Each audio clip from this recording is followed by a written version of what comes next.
అల్లు అర్జున్ కి తెలుగు డైరెక్టర్స్ నచ్చడం లేదా?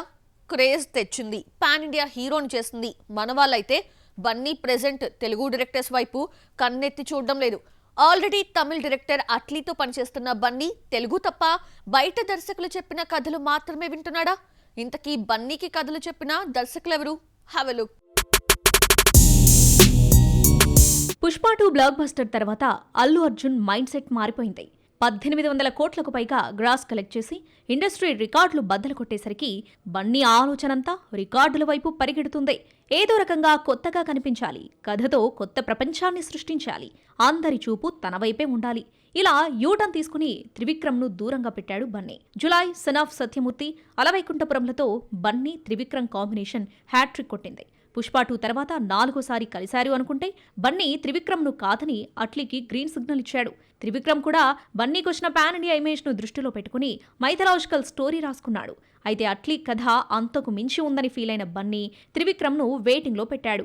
అట్లీ సినిమా తర్వాత కూడా తన మూవీ ఉండదని తెలుసుకున్న త్రివిక్రమ్ ఇదే కథను ఎన్టీఆర్తో ప్రకటించాడు. పుష్ప 2 బ్లాక్ బస్టర్ తో బన్నీ మైండ్ సెట్ మారిపోయింది. అద్భుతం క్రియేట్ చేయాలన్న ఆలోచనలో ఇరుక్కుపోయాడు. అట్లీ బన్నీ అనౌన్స్మెంట్ వీడియోలో ఇంతవరకు ఇలాంటి కథ వినలేదని హాలీవుడ్ విఎఫ్ఎక్స్ ఎక్స్పర్ట్స్ సినిమాని తెగ మెచ్చేసుకున్నారు. బడ్జెట్ అయితే ఏకంగా 1000 కోట్లకు చేరుతోంది. శరవేగంగా షూటింగ్ జరుపుకుంటున్న అట్లీ సినిమా 2026 సమ్మర్ నాటికి పూర్తి కానుంది. స్టైలిష్ స్టార్ మనసు ప్రస్తుతం super hero, super man, Shaktimaan చుట్టూ తిరుగుతోంది. అట్లీది సూపర్ హీరో కథ అయితే ఆ తర్వాత శక్తిమాన్ గా కనిపిస్తాడన్న టాక్ వినిపించింది. మలయాళంలో మిన్నల్ మురళి వంటి స్క్రీన్ ప్లే బేస్డ్ హిట్ ను తీసిన బాసిల్ జోసెఫ్ బన్నీతో శక్తిమాన్ ను డైరెక్ట్ చేస్తున్నాడన్న వార్త కొన్ని నెలల క్రితం హాట్ టాపిక్ గా మారింది. అట్లీ మూవీ తర్వాత బన్నీ నటించే సినిమాను ఇంతవరకు ప్రకటించలేదు. అట్లీ మూవీలో నటిస్తూనే కథలు వింటున్నారు. అయితే ఈ స్టోరీ చెప్పిన దర్శకుల్లో ఒక్క తెలుగు డైరెక్టర్ లేకపోవడం విశేషం. బాసిల్ జోసెఫ్ కంటే ముందే సంజయ్ లీలా బన్సాలి పేరు వినిపించింది. ముంబై వెళ్లినప్పుడు బన్నీ 2 సార్లు సంజయ్ను కలిశాడు. కథా చర్చలు జరిగినా ప్రాజెక్టు ఫైనల్ కాలేదు. తెలుగు డైరెక్టర్స్ తప్ప అందరూ బన్నీకి కథలు చెబుతున్నారు. జైలర్ హిట్ తర్వాత నెల్సన్ దిలీప్ కుమార్, బన్నీ మధ్య స్టోరీ డిస్కషన్ జరిగింది. ఇంతలో జైలర్ 2 మొదలైంది. బన్నీకి స్టోరీ లైన్స్ వినిపించిన వాళ్ళలో లోకేష్ కనకరాజ్, ప్రశాంత్ నీల్ కూడా ఉన్నారు. లోకేష్ ప్రస్తుతం యూటర్న్ తీసుకుని డీసీ సినిమాతో హీరోగా ఎంట్రీ ఇస్తున్నాడు. మరి అట్లీ మూవీ తర్వాత లోకేష్ కు ఛాన్స్ దక్కుతుందేమో చూడాలి. మరి అనిల్ రావిపూడి వేసిన దారిలో అందరూ నడుస్తున్నారు. సీనియర్ అయినా జూనియర్ అయినా ప్రమోషన్స్ లో అనిల్ రావిపూడే ఇన్స్పిరేషన్. హరిశంకర్ కూడా అనిల్ ని ఎలా ఫాలో అయ్యాడో చూసేద్దామా? సాంగుకు ప్రోమో ఇవ్వడం కామన్ అయినా ఇలా చిన్నపాటి మేకింగ్ టీజర్ ను ముందుగా రిలీజ్ చేయడం విశేషం. ఈ విద్యలన్నీ అనిల్ నేర్చినవే. హీరో సెట్స్ లో అడుగుపెట్టిన దగ్గర నుంచి మధ్యలో ఒకసారి, షూటింగ్ షెడ్యూల్ పూర్తయిన మరోసారి, ఇలా ప్రతి సందర్భంలోనూ ఏదో ఓ వీడియో రిలీజ్ చేసి సినిమాకు హైప్ ఇవ్వడం అనిల్ స్టైల్. చిరంజీవి అనిల్ సినిమా మనశంకర వరప్రసాద్ గారిలో వెంకటేష్ ఇంపార్టెంట్ రోల్లో కనిపించనున్నాడు. 20 నిమిషాల పాటు అనుకున్న క్యారెక్టర్ను అటు చేసి ఇటు చేసి 30 నిమిషాలకు పైగా పెంచేశాడు అనిల్. వెంకీ సెట్స్ పైకి రాగానే వీడియో రిలీజ్ చేశారు. ప్రస్తుతం వెంకీ చిరంజీవిపై మాస్ సాంగ్ తీస్తున్నారు. పాట పూర్తి కాకుండానే త్వరలో సాంగ్ రిలీజ్ అంటూ చిన్నపాటి వీడియోను రిలీజ్ చేశాడు అనిల్. అనిల్ ను ఫాలో అయిన హరీష్ శంకర్ ఉస్తాద్ భగత్ సింగ్ నుంచి మేకింగ్ వీడియో రిలీజ్ చేశాడు. పాటని ఈ నెలలోనే రిలీజ్ చేస్తామని ముందే ప్రకటించిన దర్శకుడు పవన్ స్టెప్స్ ప్రాక్టీస్ చేసిన క్లిప్ ను రిలీజ్ చేసి హైప్ క్రియేట్ చేశాడు.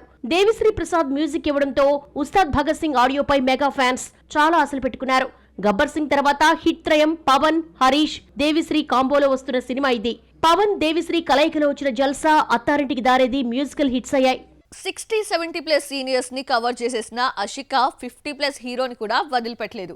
57 మాస్ రాజాతో రొమాన్స్ కి దిగింది.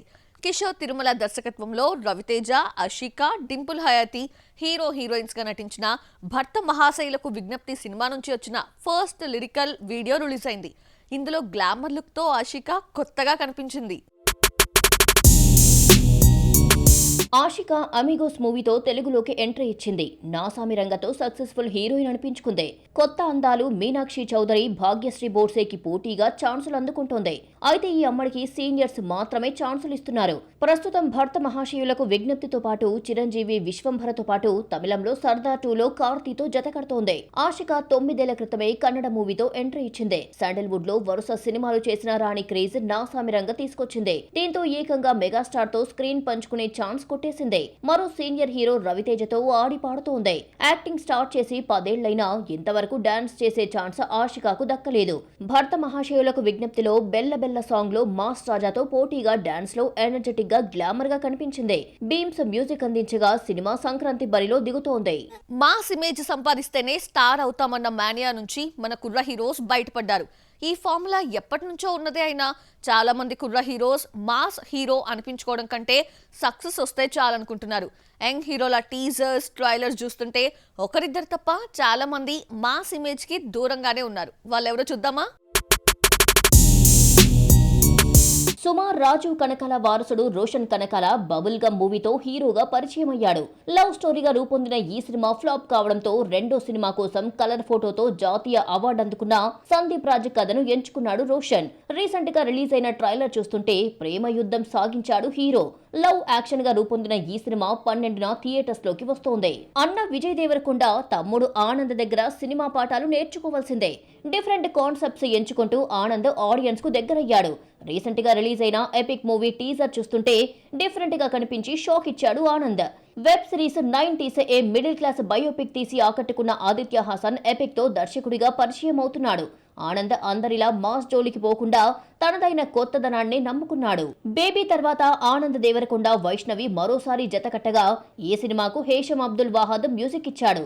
2022లో మలయాళంలో వచ్చిన హృదయం మూవీతో ఎంట్రీ ఇచ్చి ఖుషి, హాయ్ నాన్నతో గుర్తింపు తెచ్చుకున్నాడు. ఎపిక్ మ్యూజికల్ ఎంటర్టైనర్ గా రూపొందుతోంది. యంగ్ హీరోస్ లో ఒక్కొక్కరిది ఒక్కో రూట్. మాస్ ట్రాక్ ఎక్కి పట్టాలు తప్పడంతో రొటీన్ నుంచి బయటపడటానికి ట్రై చేస్తున్నారు.